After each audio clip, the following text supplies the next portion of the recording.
Սյունիքի մարզի սահմանամերձ Խոտ գյուղը Հայաստանի հնագույն բնակավայրերից է։ Հայկական հետքն այստեղ երբեք չի ընդհատվել։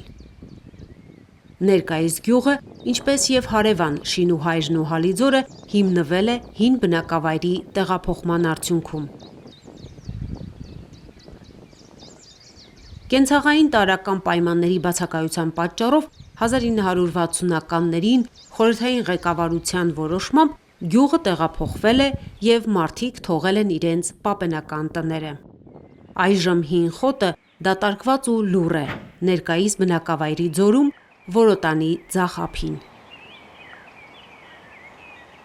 Մարդիկ այստեղ ապրել են վաղնջական ժամանակներից եւ միշտ գյուղը ունեցել է հայկական բնակչություն,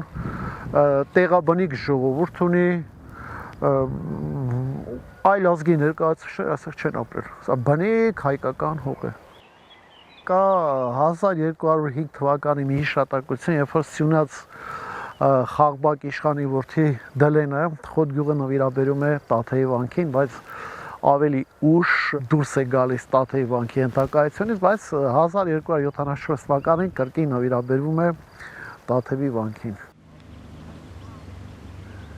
Հայրենական մեծ պատերազմում զոհվածների հիշատակը հավերժացնող այս հուշահամալիրը, որը կանգնեցվել է 1966 թվականին, խորհրդանշում է գյուղի նորօրյա պատմության սկիզբը։ Շուրջ 890 բնակիչ ունեցող բնակավայրում մարդիկ հիմնականում զբաղվում են այգեգործությամբ, դաշտավարությամբ ու անասնապահությամբ։ Տարածաշրջանում խոտեցիները հայտնի են իրենց բացառիկ աշխատասիրությամբ և հյուրասիրությամբ։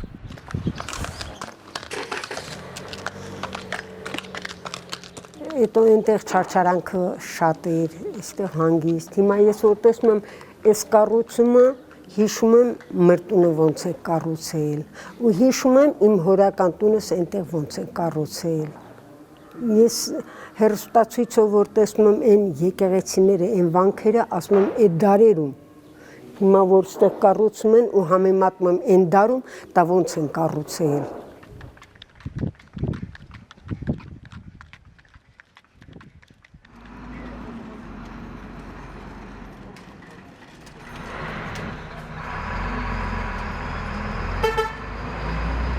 Տաթև տանող ճանապարհին մոտ լինելու շնորհիվ Խոտում սահմանամերձ մյուս բնակավայրերի համեմատ նկատելի աշխուժություն կա։ Դպրոցում սովորում է 185 աշակերտ, մանկապարտեզ է հաճախում 42 երեխա։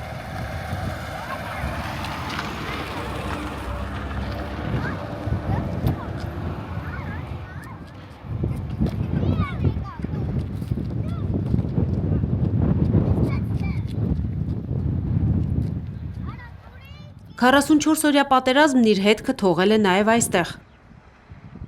Արոտավայրերի մեծ մասը անցել է հակառակորդի վերահսկողության տակ, ինչի պատճառով մարդիկ ստիպված կրճատել են անասնագլխաքանակը։ Աշխատատեղին իջայել տղերք են բենեն, միտեղ աշխատեն, բենան են, ամսավերջին փող ստանան, էդ այլի։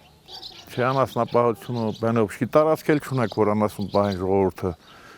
ստեղ ներքևը դեք, չգիտեմ, գիտեք, որ ասում է սահմանամերձը, մի մասը այրոպորտն է ստեղ, Գորիսի այրոպորտը ստեղ գյուղի կպած, մի մասը այդ հողատարածք այրոպորտին է, անասունապահություն մի քիչ թույլ վիճակ է, էլի, վերևը պասմանցյան է Շինուհայր, էլի գյուղի տարածքում, են սարում մի կտոր տեղ ունեք, վերցրել են, այնա քարահանք են պեցում, չգիտեմ, մի պատար այդ հողատարածքի հետ մեզ մոտ, մի քիչ լուրջ է։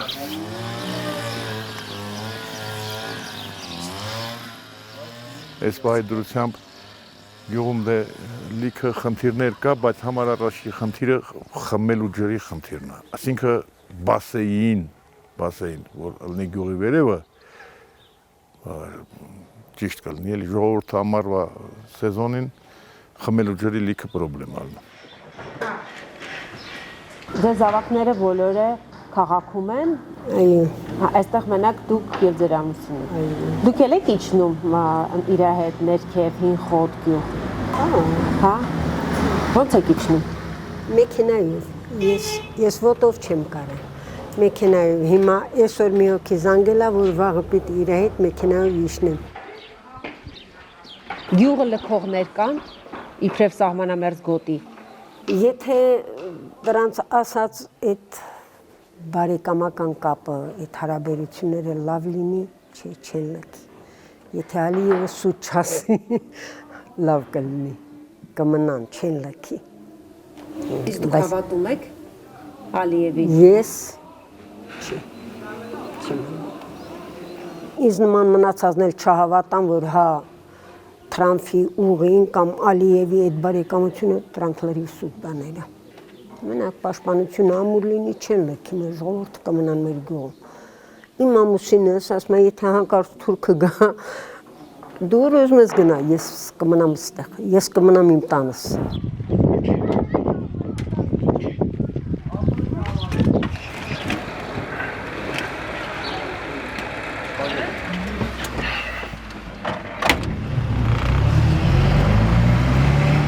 Ուղևորվում ենք հին խոտ։ Այս ճանապարհով կարող է գնալ միայն տեղայինքին քաջածանոթ եւ փորձառու վարորդը։ Էս ինչ ճանապարհը իշտում են այգիներ ձոր բացրավանի ժողովուրդը։ Ենի շինուհայ։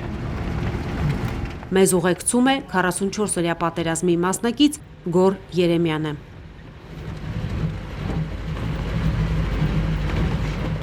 Բարձրադիր սարահարթից ճանապարհը կտրուկ վայրեջք է կատարում դեպի ձոր։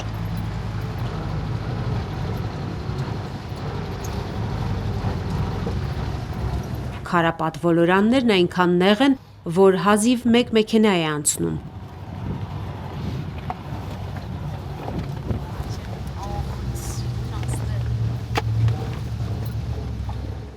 Մի քանի տեղ կանգ ենք առնում տեսարանով հիանալու համար։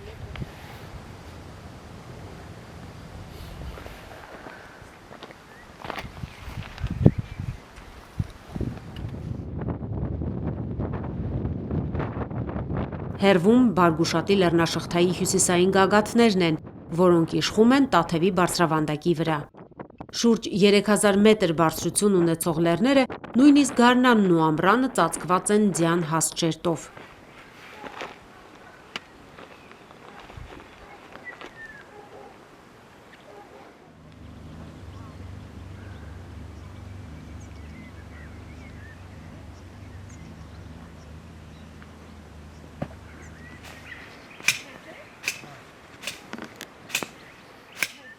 «84-ամյա Լեոնիդ Հակոբյանը գրեթե ամեն օր ոտքով իջնում է հին խոտ։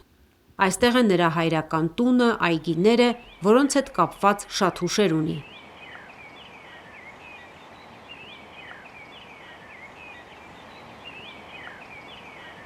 Չնայած գյուղը վաղուց ամայացել է, Լեոնիդ պապը մի օր անգամ չի լքել այս բակն ու այգին։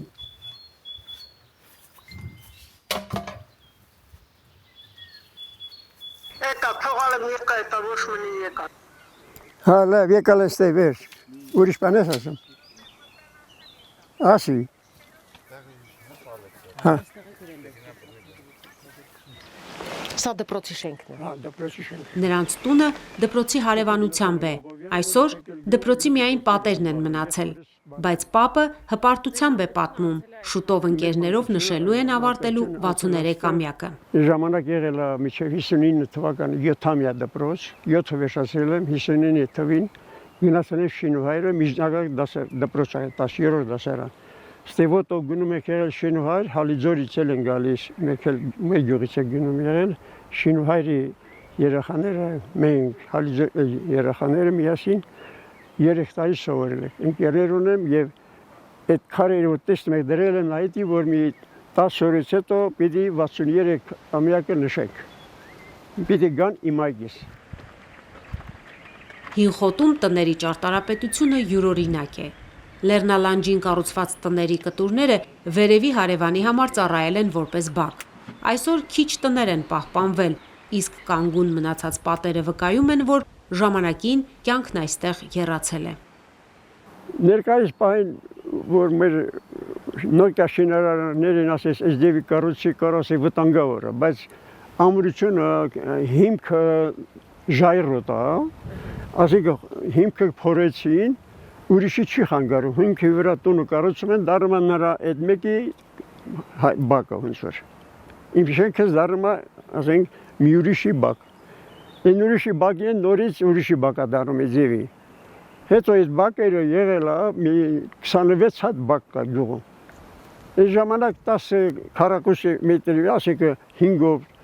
6, 5-ով 4-ով 10 տես շենքեր եղել, 8 հոգի 10 հոգի մսենյակում քնում են եղել։ Բայց հիմա առանձնասենյակ են ուզում, ամեն ինչ ուզում են, եւ պատկերացրու, ասենք այդ process-ում հալիվոր մարդը երիտասարդ ամուսնացած այդ վիճակը, այդ մանուկների լացկոցը, այդ միսենյակում ինչ պայմաններ կլինի։ Գյուղն ամայացել է, այգիներն ու ծառերն էլ աստիճանաբար չորանում ու կոտրվում են։ Ճանապարհ չկա, ոչ բոլորն ունեն ամենագնաց մեքենա, որ կարողանան իջնել ու խնամել իրենց պապենական հողը։ Եթե իմ բնավորությունը ունեին, այս այգիները ոչ մեկը չէր չորանա, ոչ մի ծառ չէին կտրի։ Հազվագյուտ մարդը տեղափոխվել է լավ կյանք այն ժամանակ ապրել, 68-ից մինչև քանի դար արդեն, կյանքը փոխում է, արդեն այգիները կտրում են, փայտը չկա, իրեն սեփական այգիան գալիս է ծառը կտրում, բանում արդեն այգիները դատարկվել են ծառերից։ Չէ, բայց չկտրի։ Ոչքան հետևից։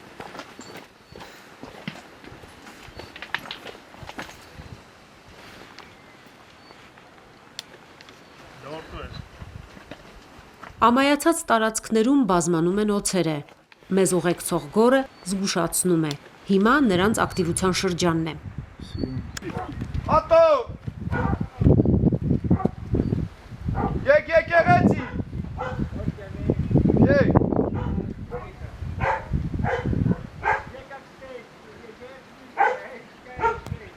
Դու եկ, մի քանի բան այդ ակտի, եկ աս։ Վայր ձեզ։ Լավ, դուք։ Լքված գյուղը առավել գրավիչ է արշավականների և օտարերկրյա զբոսաշրջիկների համար։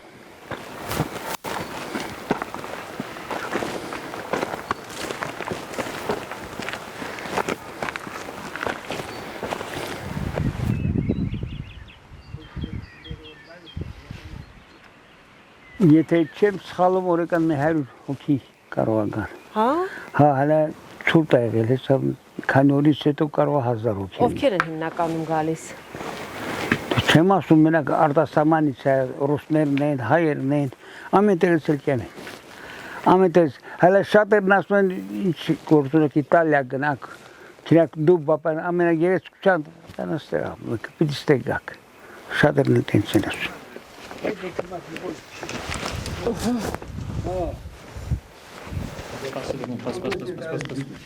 Արտոամին ցույց է տալիս հին կառույցներում պահպանված ծխնելույզներն ու թոնիրները։ Առաջներում ծխնելույզը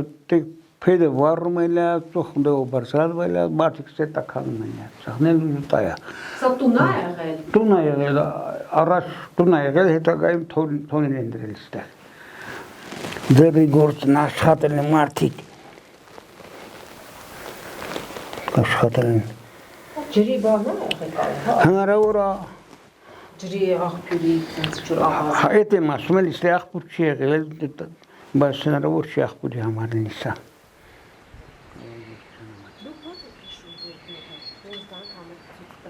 Հին խոտը լի է միջնադարյան սրբատեղիններով, որոնց մեծ մասը ցավոք այսօր խոնարհված է։ Կանգուն մնացած միակ եկեղեցու անունը հայտնի չէ, բայց մուտքի վերևի խաչքարերն ու արձանագրությունները հուշում են, այն կառուցվել կամ վերականգնվել է 13-րդ դարում։ Եկեղեցի չեն վերանում, պիտի վերանորոգեն։ Չեն վերանորոգել։ Ստեղ եղել, ստեղ պահեստ են սարքել, ասեք կոլխոզը, սոխոզը, ստեղ կանան պահել, ասեք առաջներում ցորեն են տալիս, ստեղ ցորեն ուրիշտեղից, ստեղ մեղր են պահել, մեղրի բետոնները ստեղ դրած, ես այդ տեսել եմ ստեղ, հա։ Այստեղ ամեն քար մի պատմություն ունի։ Ասում են, խոտի հիմվանքն ունեցել է այնքան հզոր մի զանգ, որի ղողանջը հասել է հեռավոր գյուղեր։ Վարկածներից մեկի համաձայն հենց այս զանգի հետ է կապվում Զանգեզուր անվան ծագումը։ Երբ թշնամին փորձել է հարձակվել, զանգի ձայնը լսելով մարդիկ զինվել ու դիմագրավել են։ Իսկ երբ թշնամուն հաջողվել է ավերել եկեղեցին, հոգևորականը փորձել է կրկին հնչեցնել այն։ Լսել է պատասխանը. զանգը զուր է։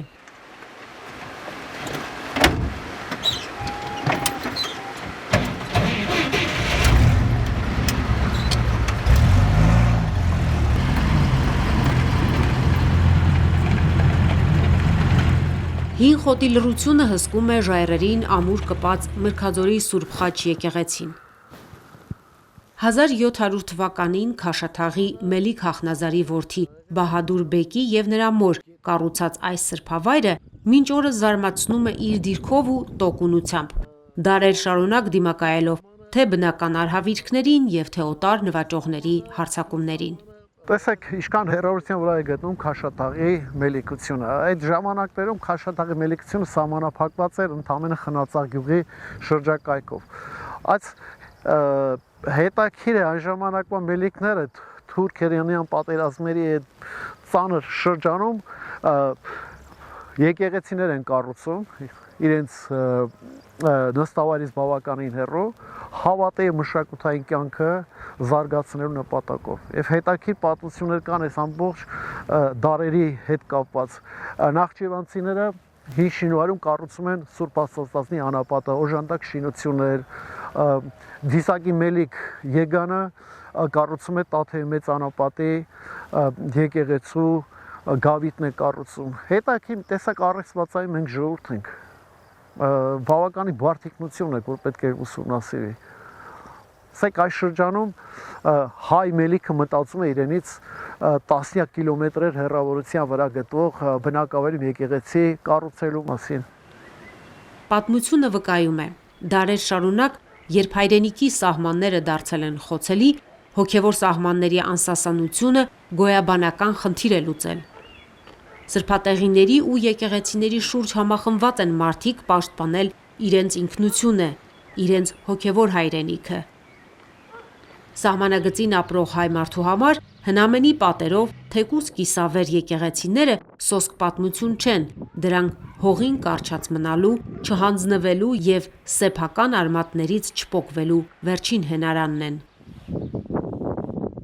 Այսօր էլ հին խոտը նոր շունչ առնելու մեծ ներուժ ունի։ Մասնագիտական կանխատեսումներով այն կարող է դուրս գալ մոռացության ստվերից և դառնալ Սյունիքի զբոսաշրջային ամենագրավիչ այցեքարտերից մեկը և հենց իր հնամենի սրբավայրերի շնորհիվ։